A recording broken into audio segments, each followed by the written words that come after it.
Joseph Bragg denominó el calor latente al calor que el sólido absorbe mientras se funde, que esto se convierte en un líquido a la misma temperatura, y comprobó que era la presencia de este calor lo que hacía que el agua fuera líquida en lugar de sólida. Muy bien, a mí me tocó el calor latente. El calor latente es la cantidad de calor que necesita absorber o desprender una sustancia para cambiar de estado físico o fase, manteniendo durante ese proceso la temperatura constante. El calor suministrado o liberado no se manifiesta, no se siente, como es lo usual en una variación de temperatura, de allí el término de calor latente. Calor latente de fusión es la cantidad de calor que se debe suministrar a una cantidad determinada de sustancia sólida para cambiar su estado físico de sólido a líquido. Durante la fusión no hay cambio de temperatura, por lo que mientras el sólido se funda o derrita, el líquido que se genera de él tiene la misma temperatura que todo el sólido. Y como último, el calor latente de vaporización, la cual es la cantidad de calor que absorbe una cantidad determinada de sustancia para pasar del estado líquido al estado gaseoso en su punto de ebullición normal. Es decir, que es el calor que el líquido absorbe cuando hierve. Calor sensible es la energía calorífica que suministrada a un cuerpo o un objeto hace que aumente su temperatura sin afectar su estructura molecular y por lo tanto su fase. En general, se ha observado experimentalmente que la cantidad de calor necesaria para calentar o enfriar un cuerpo es directamente proporcional a la masa del cuerpo y a la diferencia de temperaturas. Es un tema tan importante que tiene que ver con la vida cotidiana, así que veremos aquí un ejemplo o dos ejemplos o tres ejemplos en la vida cotidiana.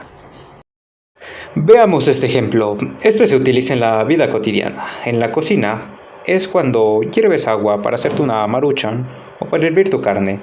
El segundo es la refrigeración. Con un refrigerador común y corriente, pues, congelas hielos y pasan de ser una sustancia líquida y a convertirse en un sólido, o sea, hielo. Y el más famoso pero el menos conocido, el principio por el que el sudor enfría el cuerpo. Este funciona así: el sudor de la piel atraviesa unos agujeros chiquititos llamados poros.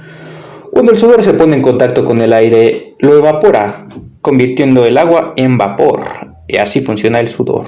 Es un ejemplo de la vida cotidiana muy famoso pero conocido muy poco. Hoy hablaremos sobre el calor sensible en la vida cotidiana. A continuación les dibujaré un ejemplo de un vaso que está a 0 grados centígrados.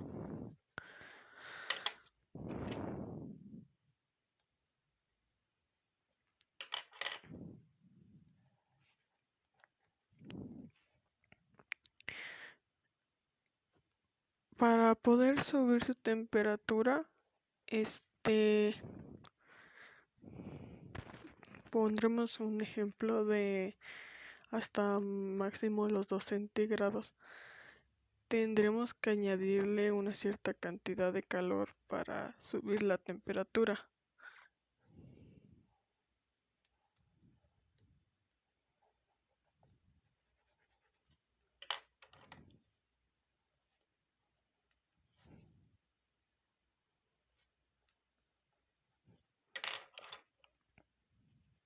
Como estoy dibujando aquí, es un claro ejemplo de cómo sería sobre el calor sensible. Diríamos que sería una diferencia. También tenemos una olla. Sería un ejemplo de una olla. Y su temperatura ambiente sería de 20 centígrados. Al colocarla en el calentador, el agua subiría hasta los 100 centígrados, o sea, la temperatura subiría a esos grados, como el ejemplo que les estoy dibujando aquí. Aquí está la olla en el calentador.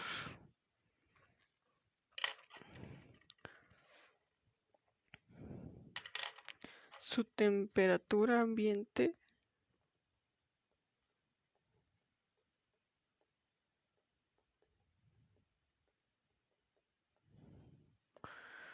sería de, como había mencionado antes, 20 centígrados, y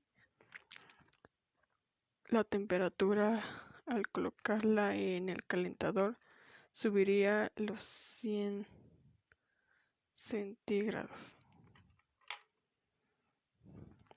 Aquí está. Y también por último, otro claro ejemplo sería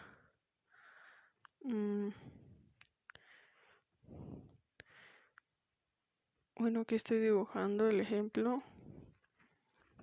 Sería el calor de una taza con agua caliente.